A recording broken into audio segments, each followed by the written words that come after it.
Welcome to the Book Review Podcast. Okay, let's dive in. Today we're tackling a really significant book, Daniel Kahneman's Thinking, Fast and Slow. Absolutely. It's a big one. It's right there at that intersection of psychology and behavioral economics. Definitely nonfiction. And the core idea, what he's really trying to do, is give us a better way to talk about how we make decisions, right? Exactly. A richer vocabulary, as he puts it. The goal is to help us understand and maybe even anticipate these systematic errors we all make. Biases, yeah.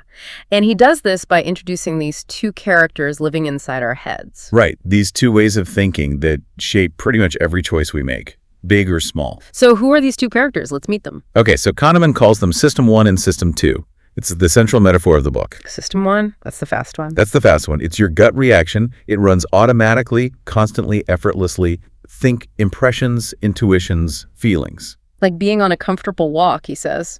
Just cruising along in the background. Precisely. But then there's System 2, the slow system. Yep. This one takes effort. Real conscious attention. It does the hard work, like complex calculations, comparing options, following rules, deliberate choices. If System 1 is a walk, System 2 is like a frantic sprint. It takes energy. A lot of energy. Yeah. And that's not just a metaphor. The effort is actually measurable. Okay, how? How do we know when System 2 is really switched on, besides just feeling like we're concentrating hard? Well, this is where the research gets really cool. They found physical signs, increased heart rate, for one, and even more revealing, pupil dilation. Your pupils actually get wider when you're doing hard mental work. Wow. So like they could literally see the effort. They could. They talked about watching the pupils swell as someone tackled a tough multiplication problem, for instance. It could dilate by up to 50%. A window to the soul, almost. Kind of, yeah. And they could pinpoint the exact moment someone gave up on a problem because their pupils would instantly shrink back down. That's incredible. A direct link between mental effort and a physical response. Exactly. It proves System 2's work is physiologically demanding. But here's the crucial thing Kahneman builds on, right? System 2, a rational, careful self. It's kind of lazy. Fundamentally lazy. It follows what he calls the law of least effort. It prefers not to work too hard if it can avoid it. And what happens because of that laziness? Well, most of the time, System 2 just goes along with whatever System 1 suggests. It offers a quick impression or intuition. And System 2 just says, yep, sounds good. Pretty much. It endorses the suggestion with little or no checking. And that's where the errors, the biases creep in. Because System 1 uses shortcuts. Okay, so we need an example of this conflict. Right. Where you know something, but your System 1 insists otherwise. The Miller-Lire illusion is perfect for this. You know the one, 2 lines, arrows pointing in or out at the ends. Right, one looks longer than the other. Exactly. Now, your System 2, that's you, consciously can take a ruler, measure them, and know for a fact they're the same length. But you still see one as longer. You absolutely do. System 1 provides that persistent illusion, and you can't just decide not to see it that way, even with the facts right there. That really shows how powerful System 1 is, even when we know better. It sets the stage perfectly for understanding heuristics, these mental shortcuts System 1 uses. Because when we face a hard question, System 1 often swaps it out for an easier one without us even noticing. And that swap leads to predictable mistakes. Okay, let's talk about a classic heuristic, representativeness. Yes, representativeness. Kahneman uses the Steve example. You get a description. Steve is shy, withdrawn, tidy, methodical, passionate about detail. Okay. Then you're asked, is Steve more likely to be a librarian or a farmer? My gut, System 1 immediately says librarian. He fits the stereotype. Exactly. You answered the easy question. How much does Steve resemble the stereotype of a librarian? But that wasn't the question asked. No, the question was about probability. And what crucial piece of information did System 1 completely ignore? How many librarians versus farmers there actually are? Bingo. The base rate. In the U.S., there are way more male farmers than male librarians. The book suggests something like a 20-to-1 ratio. Wow. So statistically, even a shy, tidy guy is much more likely to be a farmer. Much more likely. But System 1 grabbed onto the description, the resemblance, and ignored the statistics. Hard question swapped for an easy one. We really do love a good story over the stats, don't we? Okay, what's another major shortcut? Availability. The availability heuristic, yes. This one's about judging frequency or importance based on how easily examples come to mind. If I can think of it quickly, it must be common or important. That's the logic System 1 uses. Think about the letter K. Okay. If I ask you, is K more likely to appear as the first letter of an English word or the third letter? First letter. Like kite, king, no.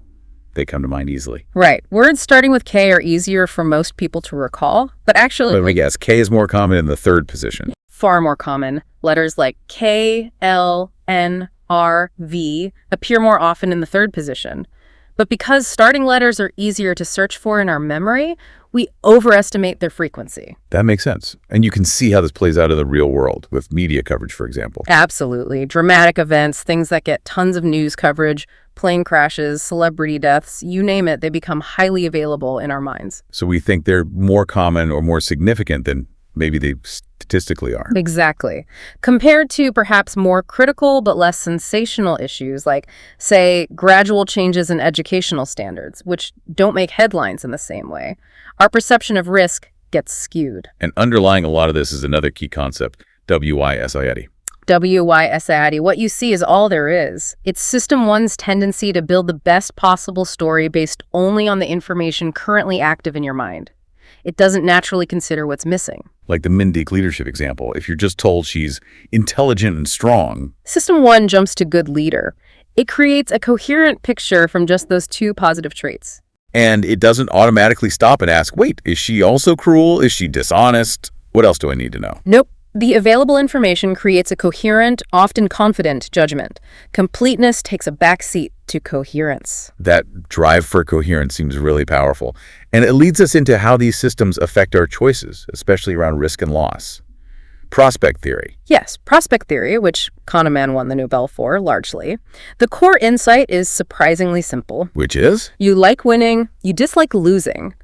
But you really dislike losing, much more than you like winning an equivalent amount. This is loss aversion. How much stronger is that dislike of losing? The research generally finds losses loom about 1.5 to 2.5 times larger psychologically than equivalent gains. Losing $100 feels roughly twice as bad as gaining $100 feels good. Okay, it feels intuitively right. And this loss aversion explains the endowment effect. It does. The endowment effect is our tendency to value something more highly simply because we own it. The mug experiment. Classic. The mug experiment is perfect. You give half the people a mug, half get nothing.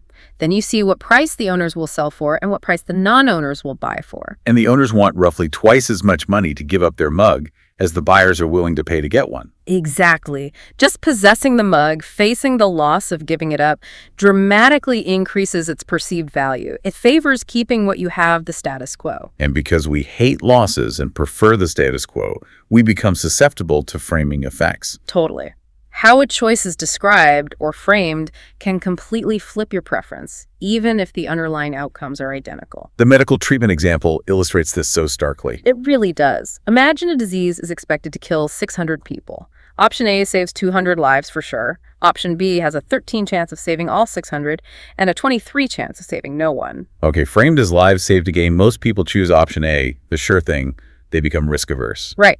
But now frame the exact same outcomes differently. Option C means 400 people will definitely die. Option D means a 13 chance nobody dies and a 23 chance all 600 die. Now it's framed as deaths, a loss. And what happens? People flip. They tend to choose option D, the gamble. Faced with a sure loss, 400 deaths, they become risk-seeking to avoid it. Even though option A and C are identical and B and D are identical, it's just the wording. Precisely. It shows our preferences are often frame-bound rather than reality-bound. The reference point, gain or loss, changes everything. That's a huge insight. So given all these biases, these shortcuts, these framing effects, what's the big takeaway? Why is knowing all this so essential if we can't just switch off system one? Well, it's essential because awareness is the first step. Recognizing these patterns helps us identify potential errors in our own thinking and in others. It helps us understand the illusion of skill or validity. The illusion of validity. That's feeling confident in our judgments, even when evidence shows they're not very good. Exactly. Think about stock pickers who feel they have amazing intuition, or interviewers certain they can pick the right candidate based on a gut feeling. But the data often shows their predictions aren't much better than chance, or that simple algorithms outperform them. Consistently. Algorithms are better because they're consistent. Humans aren't, even experts. Kahneman mentions studies where experienced radiologists looking at the same X-ray on different occasions contradicted their own previous diagnosis 20% of the time. Wow. An algorithm or a simple checklist like the APGAR score for newborns applies the same criteria perfectly every single time. It removes that human inconsistency, which can be literally life-saving. Okay. And another major trap we fall into is mistaking luck for skill, right? Regression to the mean. Ah, yes. Regression to the mean. A fundamental statistical concept that System 1 hates because it loves causal stories.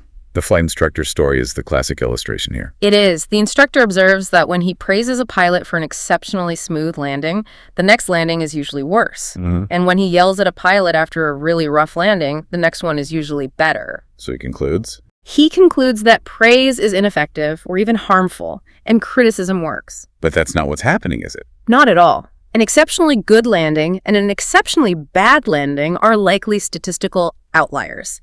Performance naturally varies. So after an unusually good one, the next one is statistically more likely to be closer to average, meaning worse. And after an unusually bad one, the next is likely to be closer to average, meaning better. Precisely. It's just regression to the mean, random fluctuation. But the instructor creates a compelling but wrong causal story about his feedback. System 1 sees cause and effect everywhere, even in randomness. It's wired to do that. It struggles with pure statistics. So knowing all this is great for individual awareness. Yeah. But the book also offers tools for groups, for organizations, to combat these biases, especially over-optimism, the premortem technique. The premortem is such a practical, brilliant tool. It's designed to fight the planning fallacy, our tendency to underestimate time, costs, and risks, and overestimate benefits. How does it work? Okay, so imagine an organization is about to approve a major plan. Before the final decision, you gather the team who knows the plan well. Right. And you say this: imagine we are a year into the future. We implemented the plan as currently proposed. The outcome was a disaster. Please take 5 to 10 minutes to write a brief history of that disaster. So you force people to think about what could go wrong before it does. Exactly. It legitimizes doubt. It overcomes groupthink where people might be afraid to voice concerns. It forces System 2 engagement by making potential failure concrete and asking for a story about it. You surface risks that optimistic consensus might otherwise ignore. That seems incredibly useful. It really is. So Right. ultimately, what this deep dive into Kahneman gives you, the listener, is like learning the language of, well, mental errors, like a doctor learning diagnoses. You can't cure all the diseases, but you can recognize the symptoms. Precisely. You can learn to anticipate the patterns of bias in yourself and others. You can know when to distrust your gut feeling, when to slow down and engage System 2, especially when the stakes are high. It helps you become a more informed consumer of your own thoughts, maybe. A great way to put it, you learn to accept that sometimes the rational or statistically correct choice feels wrong or unsatisfying to System 1, but recognizing that feeling can be a signal that you are thinking more slowly and carefully. Okay, here's a final thought to leave everyone with. If our fast-thinking System 1 is so good at creating coherent, confident stories from limited information, how much of the media, the arguments, the social media posts we see every day are basically designed to exploit that? To give us a quick, easy, coherent story that bypasses our critical thinking. Something to mull over. Thanks for listening to the Book Review Podcast. If you enjoyed this episode, don't forget to subscribe, share, and leave a comment. See you next time.